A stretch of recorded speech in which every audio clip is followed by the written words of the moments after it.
Bonjour et bienvenue sur la première chaîne de podcast dédiée à l'inbound marketing en France.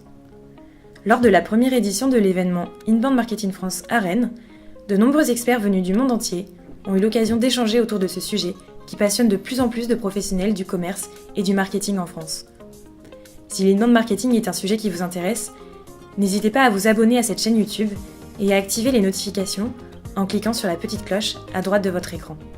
Je vous laisse avec la suite. Très bonne écoute.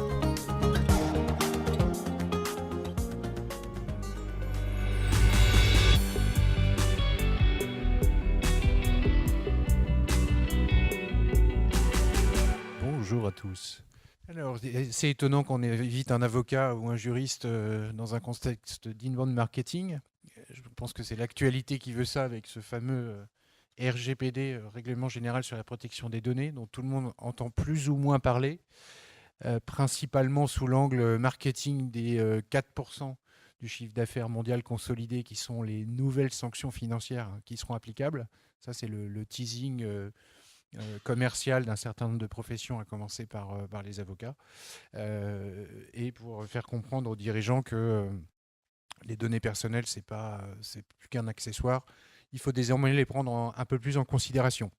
Donc je vais essayer, compte tenu de l'espace-temps qui nous est réservé, une quarantaine de minutes, de faire une vulgarisation en faisant un panorama assez rapide de la nouvelle réglementation, en sachant qu'en réalité, on s'appuie sur une réglementation qui a déjà 40 ans, depuis le 6 janvier dernier, et qui est assez méconnue des entreprises, en tout cas assez peu pratiquée.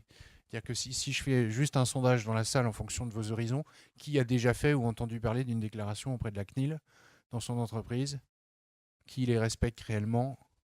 Okay. Qui a fait une démarche de mise en conformité RGPD? Okay. Qui est conforme? Menteur. Ok, ça vous donne à peu près le panorama. Les discussions, la CNIL déclare que les entreprises seraient en passe d'être en conformité. La réalité terrain, moi je suis un cabinet d'avocats de taille moyenne, on a des clients de toute taille, c'est-à-dire vraiment de la TPE à des mastodontes du CAC 40. Je n'ai aucun client qui est en conformité. Le secret professionnel m'empêche de vous dire qui, mais dans l'eau, on a quelques gazelles, quelques leaders de l'Internet. Alors, ils sont assez proches, n'est-ce pas? Mais personne n'est en totale conformité. On considère, le marché considère qu'il y a à peu près moins de 10% des entreprises en France qui sont en conformité. Et c'est essentiellement les entreprises qui étaient déjà très avancées sur la réglementation. Et c'est généralement, principalement, banque, assurance, crédit, tous les secteurs où il y a un contrôle assez poussé, parce que ce sont des entreprises où il y a un niveau de connaissance poussé des clients. Le digital a un peu échappé au secteur. Il y a eu un certain nombre de contrôles. Vous avez entendu parler, l'actualité brûlante, il y a une dizaine de jours, Darty qui s'est fait sanctionner pour une atteinte à la sécurité. J'en dirai quelques mots. La sanction, elle est de 100 000 euros. On dit, wow, ce sont les prémices de ce qui nous attend. Oui et non. On va commencer à dérouler. Oui et non. Tout le monde a retenu Darty, tout le monde a retenu qu'il y avait un problème de sécurité. Personne n'a lu la décision, je suis à peu près sûr, dans cette salle, y compris pour beaucoup de personnes dans le domaine juridique. La réalité, c'est que la sanction financière, elle a été infligée non pas par un défaut de sécurité en tant que tel, c'est plus complexe que ça, c'est par un retard dans le fait de corriger la défaillance de sécurité, premier point. Et le deuxième point, dans le fait de ne pas avoir contrôlé de manière effective son sous-traitant, c'est-à-dire son prestataire de service, de ce que les mesures de sécurité indiquées dans le contrat étaient effectivement respectées. C'est ça qu'elle dit la sanction de la CNIL concernant Darty. Ce n'est pas faille de sécurité égale 100 000 euros. Et c'est assez illustrant de ce que, en quelques mots, tout le monde sait qu'il y a des problèmes de sécurité chez Darty. Donc il y a des éléments impalpables d'atteinte indirecte à la réputation. C'est-à-dire que nous, en tant que consommateurs, on se dit « Ah, attention, quand je mets mes données chez Darty, ah oui, c'est la société qui a déjà eu un problème de sécurité. » 2, les 100 000 euros, c'est une somme importante.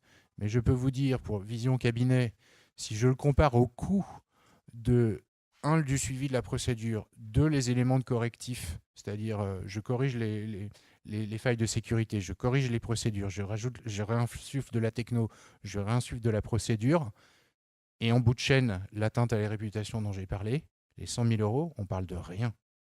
Le coût réel pour Darty, il est 3, 4, 5, 6 fois supérieur. Donc la sanction, c'est juste une carotte marketing pour dire attention, il y a une réglementation, il faut un minimum s'y attarder, ce que vous n'avez pas fait pendant 40 ans. Voilà. Ce que dit, ce sera ma conclusion et je commence en propos introductif. Ce qu'il faut retenir avec le RGPD, au-delà donc de ce psychodrame des 4%, c'est qu'on était dans un système purement déclaratif, vous l'avez majoritairement fait ici, c'est-à-dire vous déclariez à la CNIL un fichier, sans trop regarder ce qui était fait des données, hein, c'est-à-dire on rangeait la déclaration dans le tiroir, oui, j'ai fait une déclaration, alors que désormais avec le RGPD, il vous appartient de démontrer que vous êtes en conformité. On n'est pas plus d'un système déclaratif, on est sur un système qu'on appelle d'accountability, c'est-à-dire c'est à vous de démontrer que vous êtes en conformité avec la réglementation. Ça, c'est la dimension culturelle, il faut l'avoir présent à l'esprit. Après, l'essentiel de la réglementation nouvelle s'appuie sur la réglementation existante. Il faut savoir donc que la loi, elle a 40 ans. Si vous regardez en 78, imaginez ce qu'il y avait en 78 en termes d'informatique dans les entreprises. Je ne parle même pas chez les particuliers, mais donc on en était au balbutiement. Pour autant, vous aviez une loi qui a été promulguée, qui avait vocation à s'appliquer et qui s'applique aussi, ne l'oubliez pas que sur l'environnement digital. C'est-à-dire que c'est dès lors qu'il y a de la donnée personnelle, on va en parler, la loi s'applique, donc y compris sur du papier, y compris sur du carton, y compris sur... Donc le fait de dématérialiser puis de sortir de l'environnement digital n'est pas de nature, au contraire, à faire échec à la loi.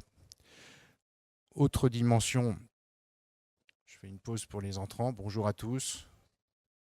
Quel succès, je suis très honoré.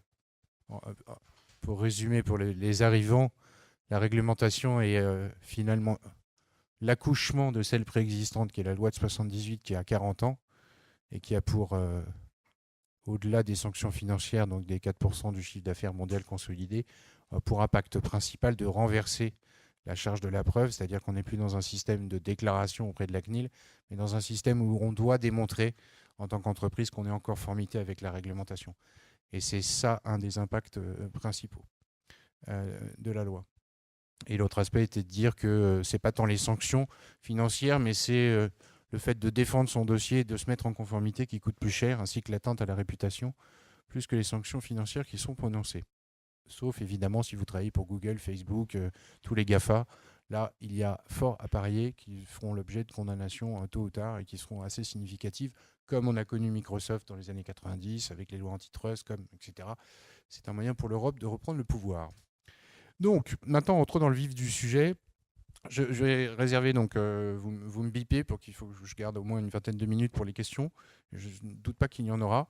La première question, c'est de savoir quel est le cadre de la loi. Donc, qu'est-ce qu'une donnée personnelle? C'est une question qui est barrée idiote, mais pour autant, même les responsables juridiques vous posent la question en disant, mais on dit par exemple, j'entends, mais une adresse email, c'est pas une adresse, c'est pas une donnée personnelle. Une donnée personnelle, je vous ai mis la définition du règlement, et c'est un des avantages, c'est qu'il y a une clarification sur ce point. C'est toute donnée qui permet directement ou indirectement, il faut vraiment noter la notion d'indirectement, d'identifier une personne. Le fait que l'identification ne puisse se faire que par le concours d'un tiers n'est pas un obstacle à la qualification. J'ai donné l'exemple de l'adresse email parce que c'est courant. On me dit que c'est une adresse email genre Tartampion sans qu'il y ait de nom de patronyme. Pour autant, c'est une donnée personnelle. Une adresse IP, il y a une personne derrière. Quand bien même ça passe par un fournisseur d'accès, voire un réseau d'entreprise, il n'empêche que vous avez une personne physique qui est derrière. Un numéro d'ID, ça c'est extrêmement classique dans le e-marketing.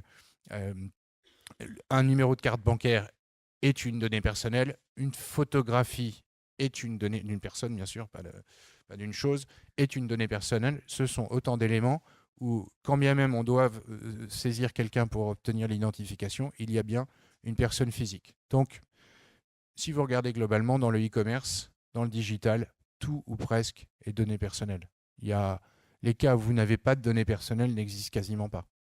Quasiment pas. Donc ça, c'est pour éviter le mythe de « je suis en B2B, J'ai des emails genre servicecomptabilité@monclient.com égale la loi informatique et liberté s'applique pas. La réponse est négative. La loi s'applique, y compris dans ce cadre-là. Ça, c'est le premier pilier à connaître. Le deuxième pilier, pour jouer, c'est la notion de traitement. Vous avez les titres tout en haut. Qu'est-ce qu'un traitement? Qu'est-ce qu'un traitement de données personnelles? Donc ça, vous avez un résumé qui est pareillement issu du règlement. Alors, il y a une vraie nouveauté du règlement par rapport à la loi. Il n'était pas très clair, compte tenu des nouveaux usages, notamment dans le digital, de ce que la transmission, par exemple, puisse rentrer dans le champ d'un traitement de données. Un traitement de données, comme c'est indiqué, c'est toute opération, pour simplifier, toute opération sur des données personnelles. Vous en avez une liste qui est non exhaustive. Donc, on vous dit l'enregistrement, l'organisation, la structuration, la conservation, l'extraction, la consultation, etc., etc. En résumé, pour une compréhension, puisque c'est l'analyse qu'on dresse en cabinet, mais on l'a fait aussi simplement que cela, dès lors que vous avez un contact quelconque avec une donnée personnelle, vous êtes dans le cadre d'un traitement. Il faut simplement que ce soit une opération effectuée ou non à l'aide des procédés automatisés et appliqués, donc de l'informatique, principalement. Euh, Si on prend, je vous donne un exemple qui paraît saugrenu, la connexion d'un internaute sur une adresse URL avec un certificat SSL, le fournisseur du certificat SSL, il est en contact avec de la donnée personnelle, puisque vous avez une adresse IP qui se connecte, et que ça transite par le fournisseur du certificat de SSL. Donc même lui, même si l'atteinte et les risques d'atteinte sont réduits, même lui, il est en prise avec des données personnelles, ce qui a un impact, je vais l'expliquer un peu plus tard. Ensuite, troisième pilier à connaître, il y en a 4, ne vous inquiétez pas, c'est la notion de responsable de traitement. Donc si on résume, c'est celui qui a la responsabilité du traitement des données personnelles. Ce qu'il faut retenir, et ça c'est un vaste débat de juristes, puisque là c'est la version très simple, c'est celui qui est à l'origine du fichier, mais très souvent vous avez plusieurs personnes qui sont à l'origine d'un fichier ou d'un traitement. Exemple dans le e-marketing, la co-registration, c'est l'exemple parfait. Vous avez 2 personnes qui sont à l'origine d'un traitement, donc dans ces cas-là, vous avez 2 co-responsables de traitement. Et puis vous avez des situations un peu mixtes où vous êtes, et ça fait appel à l'autre catégorie qui est aussi importante, la quatrième, la notion de sous-traitant. La notion de sous-traitant, c'est celle de celui qui exécute des prestations de services inhérentes à ce traitement. Donc ça, c'est un langage technocratique. Dit plus simplement, c'est le fournisseur du certificat de SSL, par exemple, dont j'ai parlé tout à l'heure. C'est le fournisseur d'hébergement du site internet. C'est toutes les prestataires et les personnes qui sont donc en contact et qui participent de ce traitement de données personnelles. Donc, c'est énormément de monde dans la chaîne. Vous pouvez avoir des cas de situation de mixité, je reprends mes propos d'avant, où vous avez des gens qui sont responsables de traitement et sous-traitants, enfin plus exactement, sous-traitants et responsables de traitement. Exemple, Criteo. Si je reste dans le marketing direct, Criteo, ils vous fournissent une solution de retargeting. Vous êtes responsable de traitement des campagnes publicitaires de retargeting. Vous utilisez une technologie Criteo. Criteo exécute vos ordres de publicité, donc ils sont bien sous-traitants. Mais pour autant, Criteo utilise l'identification des internautes via leur autre partenaire annonceur. Et c'est eux qui font le lien entre je détermine que j'envoie la publicité à telle personne ou plutôt à telle autre personne. Donc il y a une part où ils sont exécutants, ils sont sous-traitants, et il y a une part où ils déterminent par eux-mêmes les finalités du traitement de manière indépendante de l'annonceur. Donc dans ce cadre-là, ils sont responsables de traitement. Et ce qui est très difficile dans mon métier, là je vous fais vivre ma vie, c'est que les situations ne sont jamais manichéennes dans le digital. C'est rarement, alors oui l'hébergeur par exemple, il est un réceptacle à données et il est supposé exécuter. Mais l'hébergeur, il met en place par exemple ses propres procédures de sécurité, d'accès à des serveurs. Généralement, il ne vous demande pas tellement votre avis. Il le fait pour tous ses clients. Donc il a aussi cette notion de responsable de traitement. Donc à chaque relation contractuelle, on se doit, nous, juristes, d'analyser qui fait quoi avec la grille de lecture des 4 critères que je vous ai donnés. Données personnelles, fastoche, c'est toujours la même chose, c'est toujours auprès de la donnée personnelle. La notion de traitement, la notion elle est tellement large qu'on est quasi tout le temps dans la notion de traitement. Et ensuite, on jongle avec ses qualités de responsable, sous-traitant. Et ensuite, est-ce qu'on peut être co-traitant, co-responsable, etc., etc. Et on n'est souvent pas d'accord entre nous, je vous le dis, parce que ce n'est pas une science exacte. Et on fait un test, nous on est plusieurs avocats dans mon département, donc on fait des échanges sur ce sujet, à se challenger pour essayer de trouver la meilleure qualification. Et parfois, même souvent, quand on a des cas un peu critiques, et particulièrement avec l'adoption du RGPD, eh bien, on saisit la CNIL d'une demande d'interprétation en leur disant « Voilà les données du problème, nous on considère que papa, merci de nous le confirmer. » Et on obtient parfois une réponse satisfaisante. En tout cas, on la garde dans nos dossiers pour la suite des événements. Ça, c'est un sujet qui est particulièrement vrai pour l'enregistrement de bases de données. Donc, une fois que je vous ai dit ça, et je vois que le temps défile, mais il faut quand même... On va passer aux... Quels sont les grands changements de ce règlement général? Alors, d'abord, la loi informatique et liberté, elle est passée de 300 000 euros en cas de récidive, de sanctions, à 3 millions d'euros. Ça, c'est passé totalement inaperçu ou presque.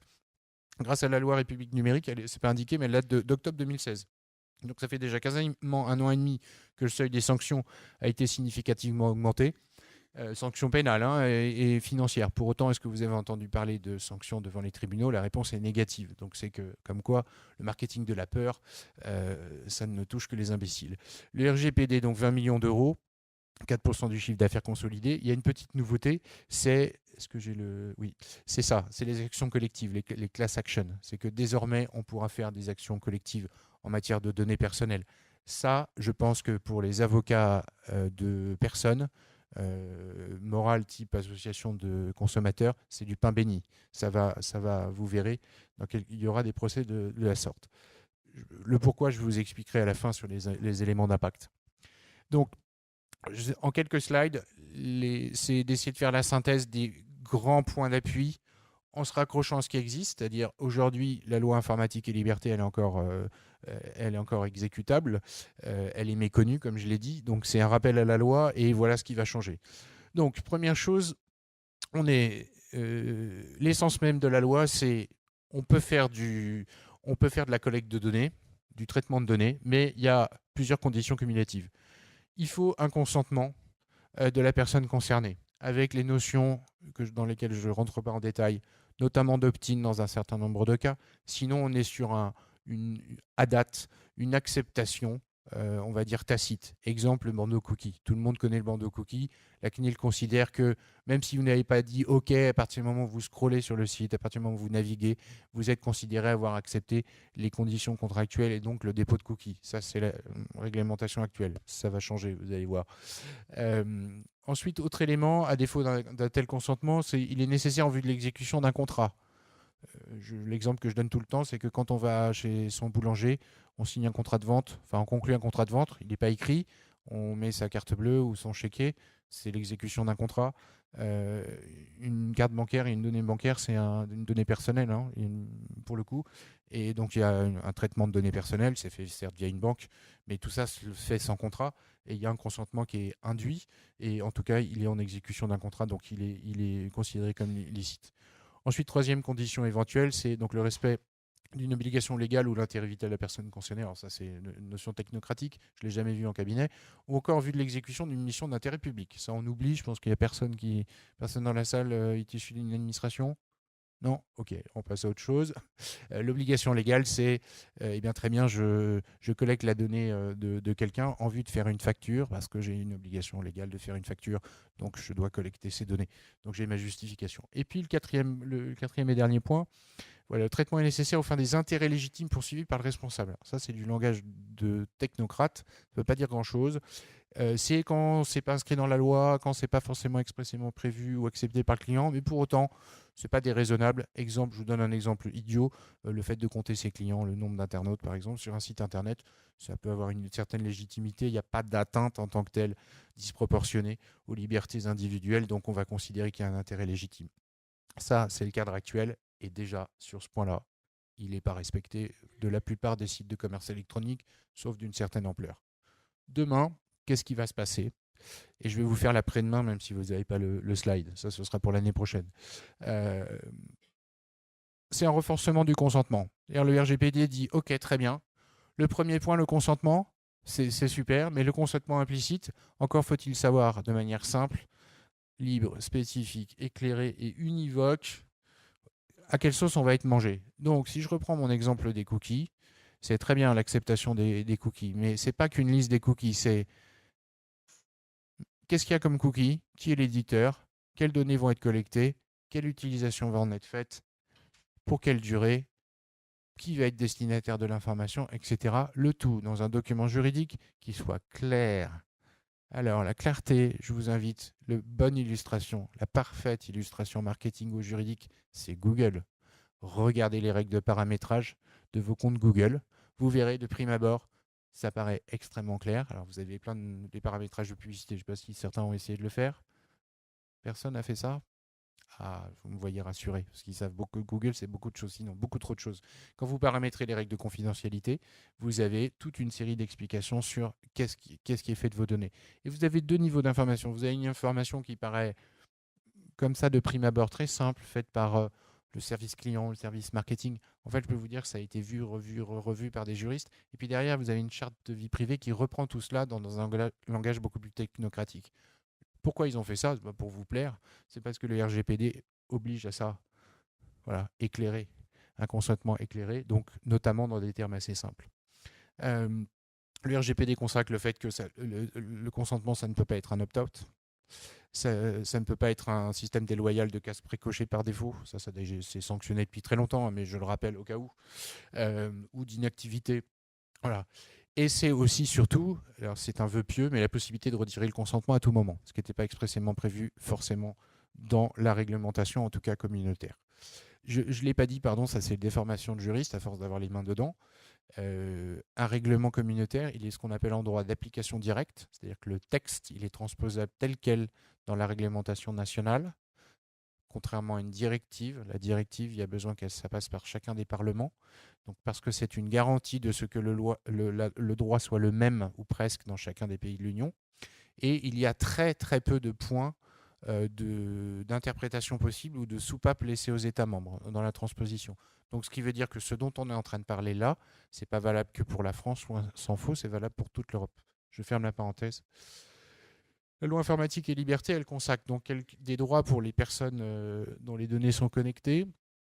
Donc le droit d'accès, c'est la fameuse phrase qu'on voit tous, hein, conformément à la loi informatique et liberté, vous disposez d'un droit d'accès et de rectification, il est là. Le droit d'opposition, pour des motifs légitimes. Alors, le motif légitime, c'est on ne peut pas écrire aux impôts, par exemple, en leur disant arrêtez de m'écrire avec la demande de déclaration fiscale. Ça, c'est pas un motif légitime.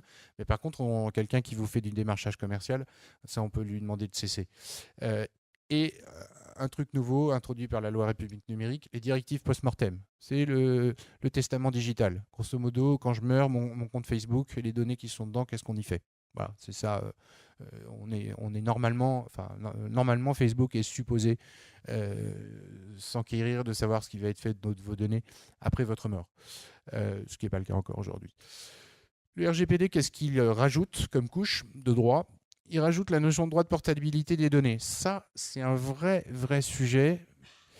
C'est notamment les notions de compte client, c'est-à-dire qu'il va falloir pouvoir avoir un processus où on appuie sur un bouton, on récupère toutes ces données pour pouvoir les transmettre à un autre opérateur. Ça peut être les réseaux sociaux, ça peut être X. Et c'est un vrai sujet de structure IT parce que, alors, on ne dit pas en combien de temps ça doit être fait, est-ce que ça doit être fait à titre gracieux de manière complète, sur quel format, etc. etc. Donc il y a des marges de manœuvre d'interprétation, mais en tout cas, c'est du fonctionnel qu'il va falloir développer.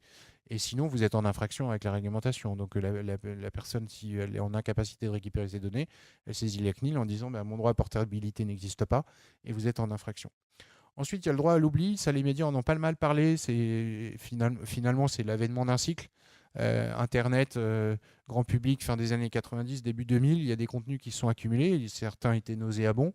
Et il y a eu donc des contentieux de personnes en disant supprimer, notamment sur Google, tel ou tel article qui date des années Twist.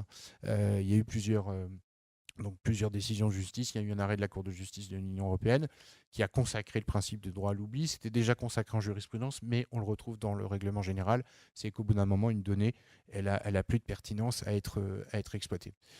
Ensuite, vous avez un droit nouveau qui s'appelle le droit à la limitation. Alors, ça reste assez théorique. C'est le cas où on a tendance à considérer données personnelles égales, par exemple, fiche client avec tout ce qu'il y a dedans.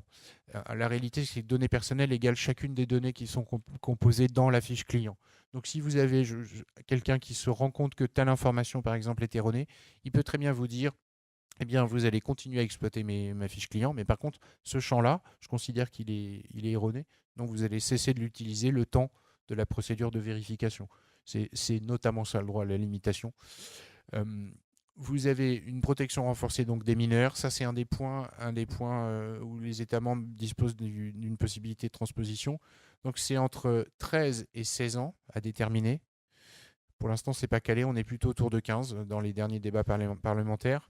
Pour le fait que pour les services de société de l'information, donc typiquement Facebook, globalement Internet, il faut que le recueil de consentement, pardon, la collecte de données personnelles des adolescents, des mineurs, ne puisse se faire qu'avec l'accord des parents. Ça va être un vrai sujet. J'ai assisté à une conférence la semaine dernière, il y avait la directrice marketing de France Télévisions, et elle disait, nous, tous les aspects comptent pour les juniors, les contenus jeunesse. Du coup, on ne collecte plus de données personnelles parce que, compte tenu de cette contrainte réglementaire. Celle-ci, plus ils ont une contrainte supplémentaire liée à la publicité à l'égard des jeunes. Donc, on voit que là, ça va être du fonctionnel. Ça va toucher une question de la notion de droit à l'oubli, c'est la notion de pertinence des données et de la durée de conservation, qui est un sujet qui existait déjà. Hein. Le droit à la limitation, ça va rester assez théorique, sauf dans certaines industries. Et là, pour les publics de mineurs, il y a des vraies procédures qui devront être mises en place. Ensuite, là, ça c'est une des grosses nouveautés réglementaires.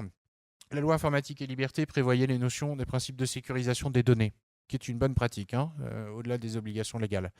Avec, là je vous fais la version cabinet, la difficulté de ce que, on nous est déjà arrivé, vous déposez plainte pour une intrusion parce qu'on vous avait piqué des données et vous avez le procureur qui vous poursuit en vous disant « mais dites donc, vous avez une obligation de sécurité, c'est une obligation pénale, votre système n'était pas suffisamment sécurisé, c'est à cause de ça que vous êtes fait pirater, donc vous êtes en infraction. » Bien. Donc ça, c'est la vraie vie d'aujourd'hui. La vraie vie de demain, il y a deux concepts importants. Il y a la notion de privacy by default et privacy by design. Désolé, c'est beaucoup de termes anglo-saxons. La privacy by default, c'est vous devez, dès lors que vous avez de la donnée personnelle, c'est-à-dire je reviens en arrière tout le temps, vous devez avoir toujours le meilleur niveau technologique de sécurisation.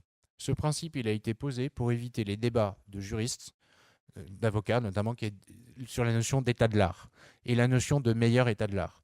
Donc le fait que ce soit intégré dans la loi fait qu'il ne devrait normalement pas y avoir de débat de savoir est-ce qu'il fallait utiliser tel niveau de cryptologie ou plutôt que tel autre. Non, la loi elle dit le meilleur niveau de sécurisation, donc le meilleur niveau de cryptage. C'est dans ce dessin-là, c'est une garantie pour les personnes que nous sommes, mais c'est aussi dans ce dessin-là que ça a été adopté. Donc ça, c'est un élément important parce que la sécurité, notamment les PME, elle fait grandement défaut et il y a un gap important à combler. Le deuxième élément, c'est le privacy by design. C'est dès le stade de la conception d'un quelconque système dans lequel il est en cause des données personnelles, il va être mis en œuvre des données personnelles, vous devez avoir une fiche relative aux aspects de sécurité. Dit autrement, lorsqu'on fait par exemple un site internet ou une solution logicielle, on prévoit au stade des spécifications, au stade du plan assurance qualité si vous en avez un, tous les éléments de sécurité et de sécurisation des données, donc les schémas de sécurité qui seront mis en œuvre dans le cadre du projet. C'est ni plus ni moins qu'une bonne pratique en réalité qui existe de longue date dans les entreprises, mais qui prend du temps. Et souvent, on élude ce point et donc il coûte de l'argent. Mais ces deux points sont finalement que la retranscription des bonnes pratiques en la matière. Ensuite, les deux autres impacts, je vais commencer par le dernier. On est supposé faire des analyses d'impact relatives à la protection des données personnelles lorsqu'il y a des atteintes à celles-ci. Je mets les slides d'après, c'est situé à l'article 35. C'est lorsque tout traitement est susceptible d'engendrer un risque élevé pour les droits et libertés des personnes physiques. Ça, c'est très technocratique. On ne sait pas encore précisément ce que ça recouvre. En tout cas, dès lors que ça touche à des données sensibles, donc vous les avez là, origine raciale ou ethnique, opinion politique, conviction religieuse, philosophique, les pratiques sexuelles notamment, les orientations, on est sur des notions de direct ou indirect. C'est-à-dire que si par exemple vous êtes une régie publicitaire et que vous arrivez à traquer le fait que vous avez un utilisateur qui est plutôt attiré par les sites internet gays et qui va les consulter, même si vous ne connaissez pas l'utilisateur et que vous allez le catégoriser en disant cette personne est plausiblement une orientation sexuelle gay, eh bien vous êtes dans des données sensibles, même si elles sont plausibles et qu'indirectes. Donc là, vous êtes supposé, avant la mise en œuvre de ce type de traitement, de faire des analyses d'impact des atteintes aux données personnelles. Vous pouvez on peut trouver d'autres exemples, mais globalement, tout ce qui est fichage va être considéré comme susceptible d'engendrer un risque élevé pour les droits et libertés. Donc tout ce qui est profiling, donc globalement une partie importante du marketing. Je reviens en arrière. Le dernier point, et ça toutes les entreprises sont aussi concernées, c'est les violations de données personnelles. Ça, c'est une grande nouveauté. C'est un SOC qui existe déjà pour les opérateurs de télécommunications. Vous avez tous entendu, à un moment, Orange a été concerné. Orange a été concerné où vous aviez une fuite de données et en a informé la presse. Désormais, ce sera applicable à toute personne qui collecte des données. Et il faudra notifier à la CNIL. Il faudra faire indiquer la procédure que vous avez mise en place et il faudra informer chacune des personnes concernées. Et vous serez responsable des conséquences dommageables de ces agissements. Ça va être une vraie révolution. Je passe vite, ce qui me reste une dizaine de minutes. Ensuite, autre élément, c'est que, ça vous en avez entendu parler, il y aura désormais des délégués à la protection des données ou des DPO, Data Privacy Officer. Vous avez trois hypothèses dans lesquelles ils sont rendus obligatoires. Celle qui va poser sur toute question, c'est la 2. Les activités de base du responsable de traitement consistent en des opérations de traitement qui, du fait de leur nature, de leur portée, de leur finalité, exigent un suivi régulier et systématique à grande échelle des personnes concernées. Alors, je vais vous donner un... Si vous êtes une agence de voyage, vous avez des fiches clients. Est-ce que vous faites des opérations de traitement à grande échelle? Discutable. Je ne suis pas sûr que vous rentriez dans cette obligation. En revanche, sauf à ce que vous soyez un mastodonte. En revanche, si vous êtes une agence digitale qui fait du conseil aux agences de voyage et qui fait du traitement, de l'analyse de données, là, vous le faites à grande échelle. C'est un suivi régulier, c'est systématique. Et dans ces cas-là, il vous faudra un délégué à la protection des données ou un DPO. Voilà, ou la notion de données sensibles qu'on va retrouver aussi de manière importante. Le Graal en matière de données sensibles, je ne l'ai pas dit, c'est le numéro de sécurité sociale. Ça, c'est un truc en France, on ne touche pas au numéro de sécurité sociale. Ce qui est logique, c'est notre matricule unique. Vous imaginez si on pouvait collecter de la donnée en disant bah, le matricule truc, il a acheté ceci, il a fait cela, et si on pouvait garder ça, qui plus est très longtemps, ça serait formidable pour les entreprises, mais pas tellement pour les libertés individuelles.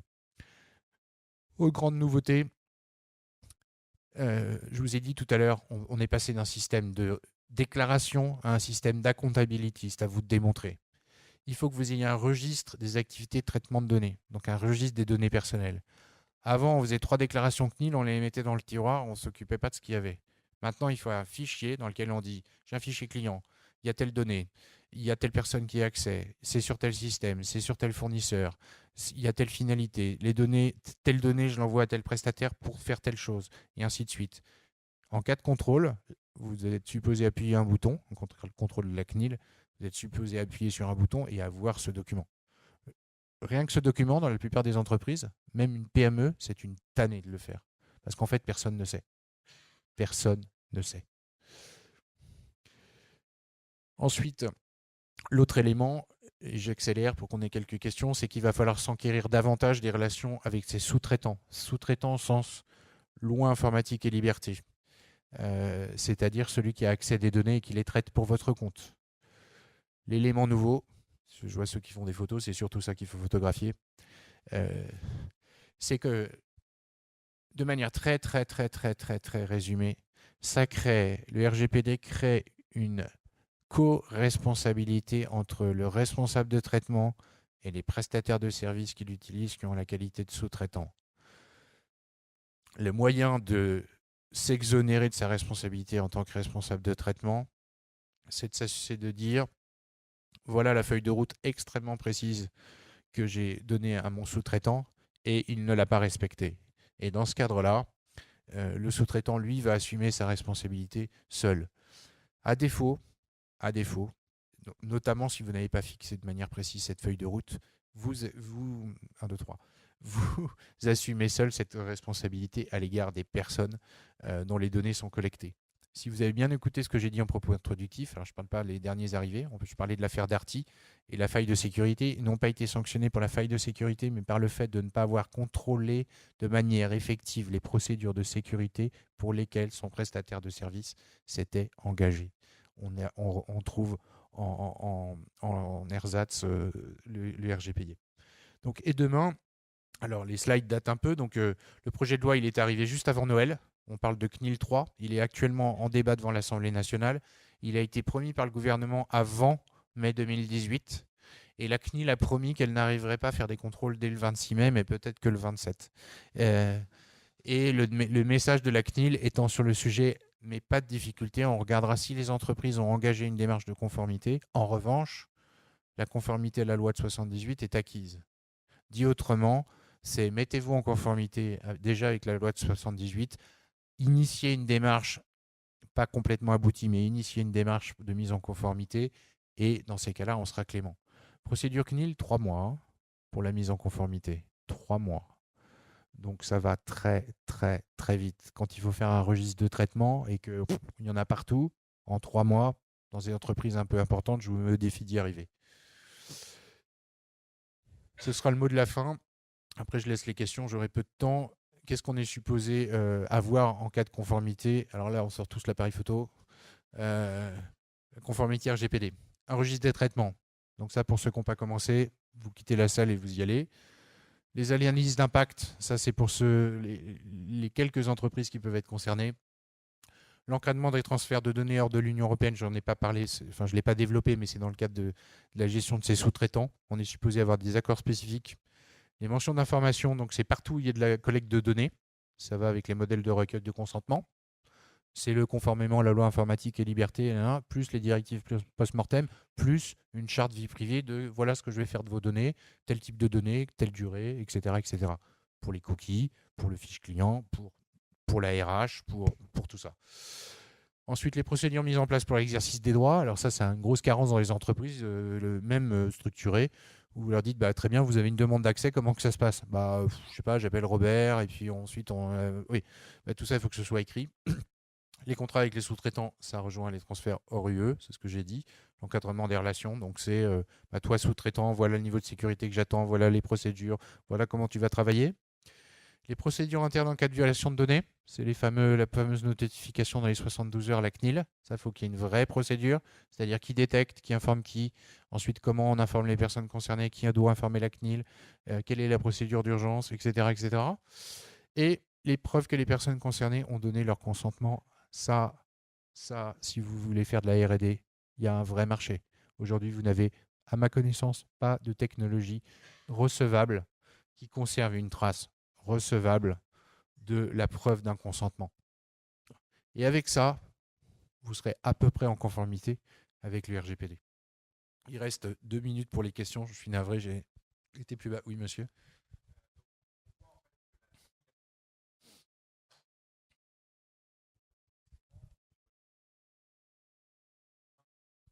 Elle est de longue date. Oui, c'est très lent, mais vous avez des gens qui sont très compétents, contrairement à ce qu'on pourrait penser. Moi, ça fait 20 ans que j'exerce ce métier.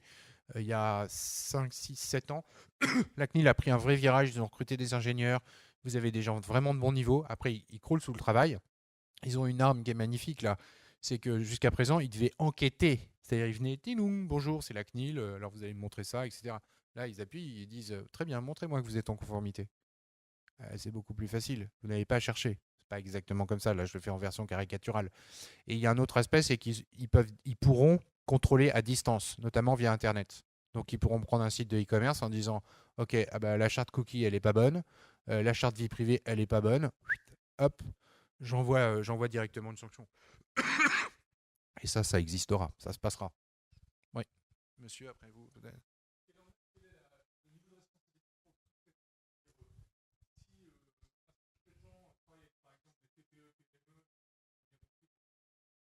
Mm, mm.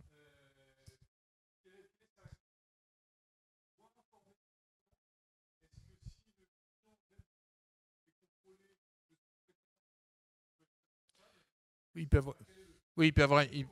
Ouais, alors j'ai passé rapidement, mais il faut revoir les modèles contractuels avec, par exemple, des clauses d'audit. C'est-à-dire que il y a certes une obligation légale, mais si c'est Google, vous imaginez bien que vous allez lui dire, ouais, alors moi, il me faut une étude d'impact de vie privée, votre schéma de sécurité, il va vous faire blablabla, vous êtes en service payant, gratuit, donc allez vous faire voir.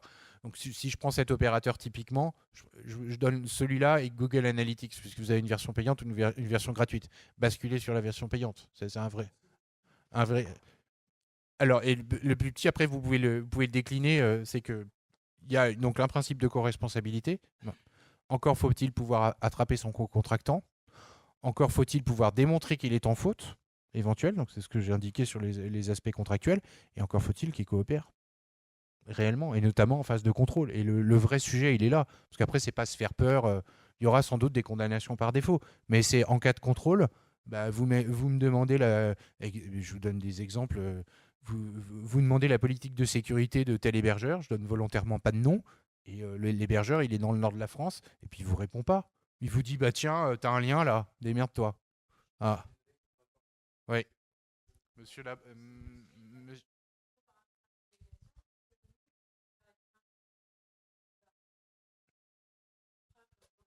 de bonne foi. Absolument, c'est important de le faire.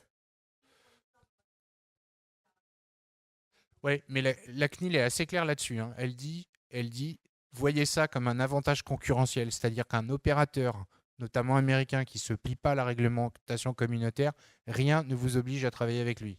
Exactement, exactement. Il faut prendre des fournisseurs qui sont certifiés RGPD. Monsieur, je vous ai.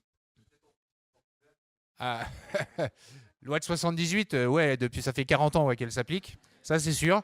Et RGPD, ce sera mai, oui, oui, oui, rétroactif, oui. De ce point de vue-là, oui. Ah, désolé, c'était le mot de la fin. Non, non, c'est